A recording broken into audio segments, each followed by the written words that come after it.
రోజు రోజుకి గోల్డ్ రేట్లు పెరుగుతున్నాయి. తాకట్లో ఉన్న బంగారానికి వడ్డీలు పెరుగుతున్నాయని టెన్షన్ పడుతున్నారా? కొమ్మూరి గోల్డ్ వచ్చాక ఆ టెన్షనే పోయింది. కొమ్మూరి గోల్డ్. వైసీపీ నేత జోగి రమేష్ వాళ్ళ అబ్బాయి వీడియో ఇప్పుడు విపరీతంగా సోషల్ మీడియాలో వైరల్ అవుతుంది. అంటే ఆ వీడియోలో తన బలహీనతను తను ఒప్పేసుకున్నాడు అంటూ కూడా బయట ఆ వీడియోని సర్క్యులేట్ చేస్తూ ప్రచారాలు అయితే చేస్తున్నారు. అసలు ఆ వీడియోలో ఏముంది, సో దాని గురించి ఒకసారి డిస్కస్ చేయడానికి ప్రయత్నం చేద్దాం. ప్రజెంట్ మనతో పాటు జయదేవ్ గారు సీనియర్ జర్నలిస్ట్ ఉన్నారు, వారిని అడిగి తెలుసుకుందాం. నమస్కారం సార్. నమస్కారం సార్, నిన్నటి నుంచి కూడా జోగి రమేష్ వాళ్ళ అబ్బాయి వీడియోనే వైరల్ అవుతుంది. సో వాళ్ళ వైఫ్ కి అతనికి మధ్య ఉన్న కాన్ఫ్లిక్ట్ సంబంధించి ఆ వీడియో, అందులో ఆయన చేసిన కామెంట్స్ సోషల్ మీడియాలో రకరకాలుగా సర్క్యులేట్ అవుతుంది. అంటే ఆయన బలహీనతను ఆయన ఒప్పేసుకున్నారని, ఆయన అదే అని ఇదని. సో అసలు ఏంటా వీడియో, అసలు ఎలా బయటపడింది, దాంట్లో ఏముంది, ఏం చెప్తారు సార్? పాపం అంటే ఒక కోణంలో చూస్తే భార్యాభర్తల మధ్య జరిగిన ఏవైతే ఉన్నాయో అవి 4 గోడల మధ్యలో జరిగేవి. ఎవరిని మనం జస్టిఫై చేయలేం. వాస్తవానికి ఎవరి తప్పు అంటే, మగపిల్లడి తప్ప అంటే ఆడపిల్ల వాళ్ళందరూ వాడు తాగుబోతూ తిరిగిపోతూ అని చెప్తారు. ఈ మధ్యన ఇది కూడా అమ్మాయిలు ఓపెన్గా వాడు నన్ను సుఖపెట్టట్లేదు అని ఓపెన్గానే చెప్తున్నారు. ఇంకా ఆడపిల్ల వాళ్ళ వెర్షన్ ఎలాగ ఉంటుందంటే, ఇలాగ మగపిల్ల వెర్షన్ నుంచి అమ్మాయి సరిగ్గా బాధ్యత లేదు, అసలు కోడలంటే ఎలాగ ఉండాలి అలాగని ఏవో వాళ్ళు చెప్తారు. ఎందుకంటే అలా చెప్తేనే సొసైటీలో వీళ్ళు పరువు పాపడం కోసం. అయితే ఇక్కడ వైకాపాలో మాజీ మంత్రులందరూ కూడా ఎవరు చేసిన కర్మ వాళ్ళు అనుభవించినట్టుగా అనే సామెత ఉన్నట్టుగా వీళ్ళకి అది పాపం వస్తున్నాయా, వీళ్ళు తీసుకుని గోతులు వీళ్ళే పడుతున్నారో తెలియట్లేదు. ఇదే జోగి రమేష్ గారు ప్రభుత్వం ఉన్నప్పుడు ఎంత చెలరైపోయాడు, ఎంత ఇది మాట్లాడారు.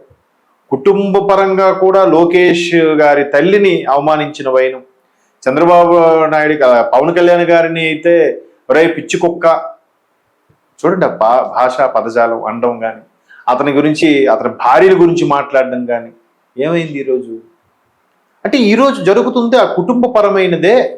దాన్ని నేను తప్పు పట్టను. ఎవరికైనా ఇప్పుడు చాలా కుటుంబాల్లో జరుగుతున్నాయి. కలిసి జీవిస్తున్నారు, నచ్చపోతే విడిపోతున్నారు. ఏది ధనుష్ లాంటోళ్ళు, ఏఆర్ రెహమాన్ లాంటోళ్ళు 20 ఏళ్ళు 25 ఏళ్ళు కలిసి కాపురం చేసిన తర్వాత కూడా విడిపోయిన సందర్భాలు చూస్తున్నాం. అవును. సో ఇలాంటి దాంట్లో సరే ఎవరిష్టం వాళ్ళదే అనుకోవచ్చు.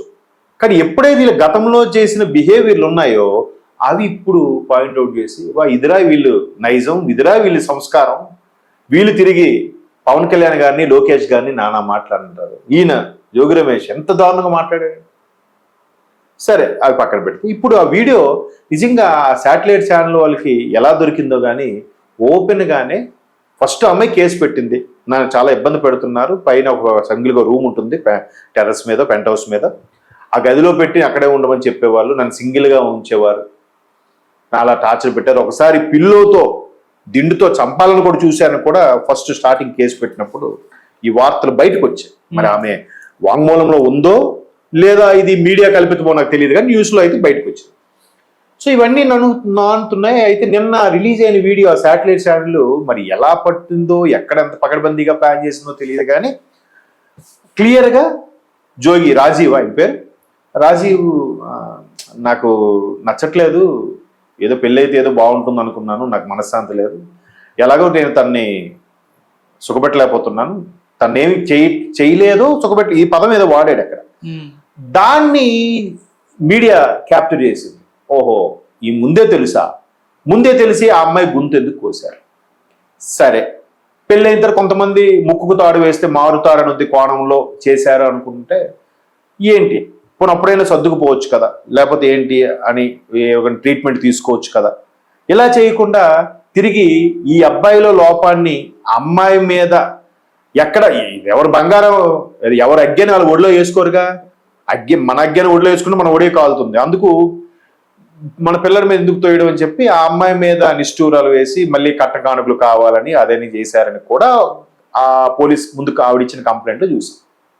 సో నిన్న వీడియోలో క్లియర్గా ఏమంటుంది, ఎంతమంది ముందు మీడియా ముందు నన్ను నానా మాటలు అన్నారు, నేను సరిగ్గా చూసుకోవట్లేదనో లేదంటే ఇంకేదో చేశామని నన్ను అన్ని మాటలు అన్నారు, అవన్నీ కూడా మీడియా ముఖంగా ఒప్పుకుంటే మీ దారి మీది మా దారి మాది అనేలాగా పెద్ద మనుషుల సమక్షంలో మాట్లాడినట్టుగా ఉంది ఆ వీడియో. దాంతోపాటు కొన్ని ఆడియో లీకులు కూడా లీక్ అయ్యాయి. అందులో ఆడియో ఏముంది, మనోడు ఆమెకు ఫోన్ చేసినట్టు, మేబీ ఏమో మనకు తెలియదు, ఆడియో లీక్లు, వీడియో అయితే ఉంది బ్లర్గా. ఆడియో లీకుల్లో ఏంటని ఉందంటే ఇప్పుడు అంతా అయిపోయింది కదా, మీ ఇంట్లో నువ్వు ఉన్నావు, అర్థమవుతుందా నీకు, చెప్పింది అర్థమైంది కాదు, ఎందుకు అరుస్తున్నావు అంటుంది అమ్మ. అరవడం కాదు, అంతా అయిపోయి తెలిసిపోయింది కదా, ఓకే కదా, నువ్వు మీ అమ్మ నాన్న ఉన్నారు కదా, మీ అమ్మ నాన్నతో ఉండి మా అమ్మ నాన్న నేను ఉంటా, నువ్వు ఇటు రావద్దు నేను రాను, ఒకవేళ వచ్చావుకో నేను ఎక్కడికి పోయి బయటికి వెళ్ళిపోతా అని మాట్లాడుతున్నాను. సో అమ్మాయిది కోదాడ దగ్గర ఏదో ఊరు, కోదాడ దగ్గర ఏదో ఊరు. సో గవర్నమెంట్ ఉన్నప్పుడు అంగరంగ వైభవంగా చేసి ఇంత ఇదైన తర్వాత మేబీ అప్పటి నుంచి నానుతుంది, కూటమి ప్రభుత్వం వచ్చిన తర్వాత బయటపడ్డాయని కూడా కొన్ని వార్తలు ఉన్నాయి. బట్ అమ్మాయి ఇన్నేళ్ళుగా ఓర్చుకుంది, 2-3 ఏళ్ళుగా. అమ్మో ఏంటి వీళ్ళకి అప్పుడు మంత్రి వైకాపాలోన, అందులో రప్ప బ్యాచ్ మంత్రి, అమ్మో ఏం జరుగుద్దో మనకి ఏం చేస్తారని భయం. ఎందుకంటే ఎంప్లాయీలు చాలా మంది సంబంధం లేని వాళ్ళు భయపడ్డారు. ఇక్కడ వియంకులు ఈ సంబంధం ఉన్న వాళ్ళు భయపడతారు కదా. పైపెచ్చు ఏ ఆడపిల్ల జీవితమైనా అలా అవ్వాలని కోరుకోరు కదా. సరేలే సర్దుకుంటే మొదట పొరపచ్చాలు వచ్చినా చిన్న చిన్న ఇబ్బందులు వచ్చినా.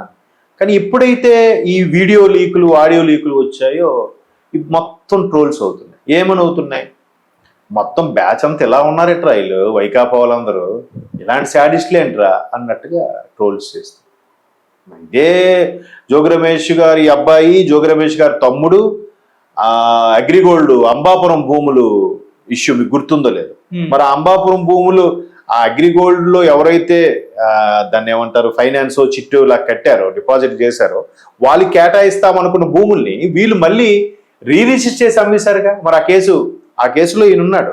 ఓకే, మన జోగి రమేష్ గారి అబ్బాయి, మరి పెద్ద అబ్బాయి ఉన్నాడు చిన్న అబ్బాయి ఉన్నాడు నాకు తెలియదు, కానీ ఈయన ఆయన తమ్ముడు ఉన్నారు. అప్పుడే కదా ఆవిడ జోగి రమేష్ గారు భార్య, నా కొడుకు అమాయకుడు అనవసరంగా అరెస్ట్ చేశారని చెప్పి ఆ మీడియా ముందుకు వచ్చి, ఆ పర్టికులర్ మీడియా తెలిసిందేగా, వాళ్ళ తల్లుల దగ్గరికి వెళ్ళి తల్లుల ద్వారా ముఖ్యమంత్రి చంద్రబాబు నాయుడు గారిని, ఉప ముఖ్యమంత్రి పవన్ కళ్యాణ్ గారికి శాపనార్థాలు పెట్టించే ప్రోగ్రాం పెడతారు వాళ్ళు. సో మొత్తం మీద అలాగే జరిగిన విషయం ఇప్పుడు మొత్తం వీడియో వైరల్ అయ్యింది. ఆయన తెలుసు కదా, నేను ఏమి చేయలేదు, నేనేం చేయలేకపోతున్నాను, నీ దారి నువ్వు చూసుకో, నా దారి నేను చూసుకో అన్నట్టుగా ఉంది. పెద్ద మనుషులు కూడా ఇవన్నీ తేలే వరకు కూడా అమ్మాయి ఏడే ఉంటుందనో ఏదో సంథింగ్ తీర్పుని, అదే పెద్ద మనిషి సమక్షంలో వాళ్ళు కుటుంబ సభ్యులు వాళ్ళకి వీళ్ళు కామన్గా ఉండే బంధుమిత్రులు ఉంటారు కదా, వాళ్ళతో మాట్లాడిచ్చారు. మొత్తం మీద చాలా ఒక విధంగా పరువు పరంగా చూస్తే చాలా పెద్ద డ్యామేజ్ జోగి రమేష్ గారికి. కానీ వాళ్ళకి ఆ ఫీలింగ్స్ ఏ ఉంటాయండి, పట్టించుకున్న జనాలు కూడా మొన్న నైట్ ఏ కర్రీ తిన్నారంటే గుర్తుంటుంది, దానికి మర్చిపోయే టైప్. కాబట్టి మళ్ళీ ఎవరి కుటుంబంలో అవ్వంటే ఏం కాదులే అనేవన్నారుగా రప్ప బ్యాచ్. సో మరి వీళ్ళు ఏ రకంగా ట్రోల్స్ చేస్తే అంటే ఇక్కడ అందరూ కూడా ఒక్కొక్కరు మాజీ మంత్రులు ఎలా ఇరుక్కుపోతున్నారో చూడండి. వాళ్ళ నైజం, వాళ్ళ మెంటాలిటీ వల్ల వచ్చిన సమస్యలు ఏంటో నాకు తెలియదు. కానీ ఆ తమ్మినేని సీతారాం కానీ, సీదిరి అప్పలరాజు గారు కానీ, ఈయన కానీ ఒక్కొక్కరు వాళ్ళే ఇబ్బంది పెట్టుకుంటున్నట్టుగా ఉంది. ఓకే, మరి ఇది ఇంకా ఎన్ని మలుపులు తిరుగుతుందో చూడాలి. మరి అమ్మాయి మాత్రం గట్టి స్ట్రాంగ్గా ఉంది. నాకు అందరి సమక్షంలో మీరు ఒప్పుకుంటే ఇక్కడితో మీ బతుకు మీది, నా బతుకు నాది అన్నట్టు ఉంటాం అన్నట్టుగా. బట్ ఇప్పుడు చట్టాలు కూడా మహిళలకే స్ట్రాంగ్గా ఉన్నాయి కదా. రైట్, మరి ఏం చేస్తారు? Right sir, thank you so much.